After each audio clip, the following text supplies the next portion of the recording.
Hello, everyone.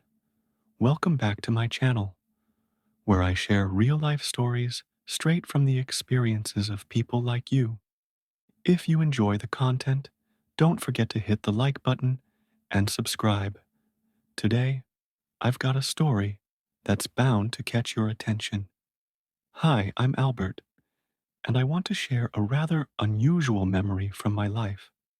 It all started one day when I decided to visit my uncle's house. I knocked on the door, but no one answered. I waited for a while, knocking again. This time the door was opened by my uncle's little son, who was only 4 years old. He tried to explain to me, his words a little unclear, that his mother was in the shower and his father wasn't home. I stepped inside and took a seat, but something felt off. 5 minutes passed, and still no sign of my aunt. My curiosity got the better of me, and I quietly approached the door to the hallway. Through the keyhole, I peeked in, and what I saw left me in mild shock.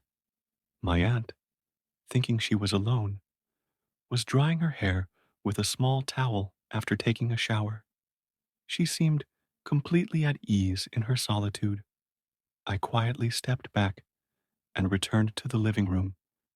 But when my aunt came out a few minutes later, her face was filled with surprise.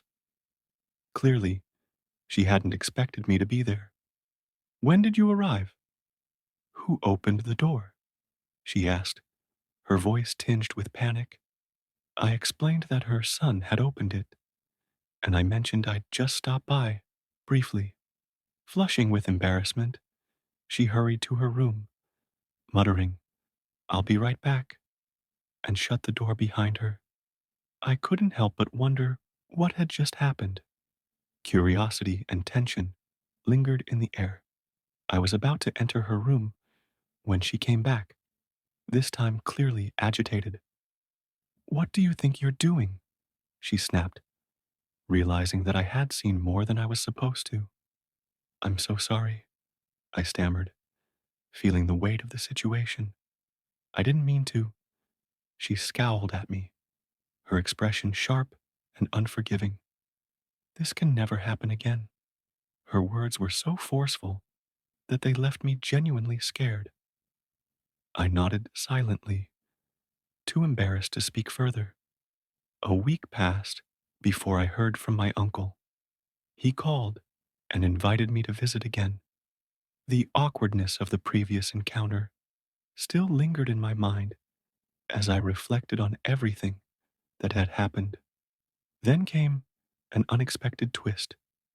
My uncle had to leave for 10 days to settle some family matters in his hometown. Worried about leaving my aunt alone, I volunteered to stay behind and keep her company. My uncle agreed, and just like that, I found myself alone with her at the house.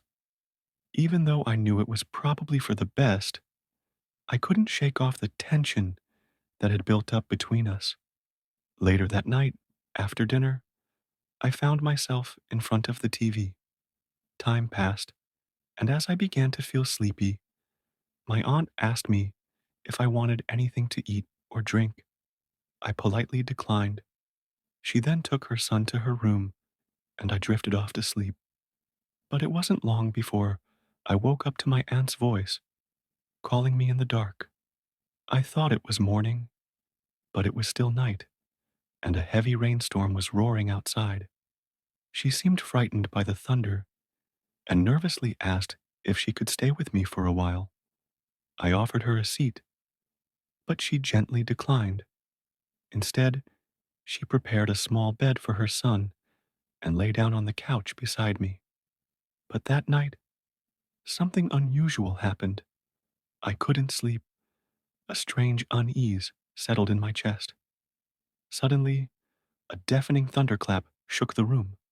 My aunt, terrified, leaped off the couch and hurried to my bed, seeking comfort.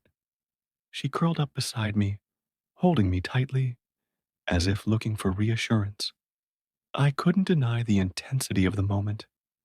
Her touch was real, almost too real. In that instant, She seemed to realize the closeness of the situation and quickly pulled away, a hint of embarrassment crossing her face. Can't you control yourself? She asked, her voice laced with unease. I didn't know how to respond, except with a sheepish, I can't help it. She took a deep breath and in a softer tone said, Repent.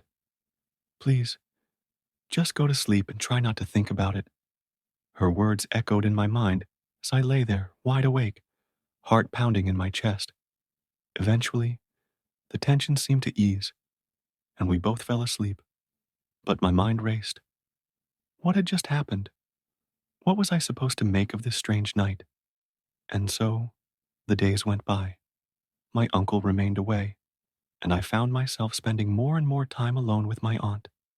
The boundaries blurred in ways I didn't fully understand, and every moment with her left me questioning my feelings. It was a situation I could never have imagined, and I was left wondering if anything would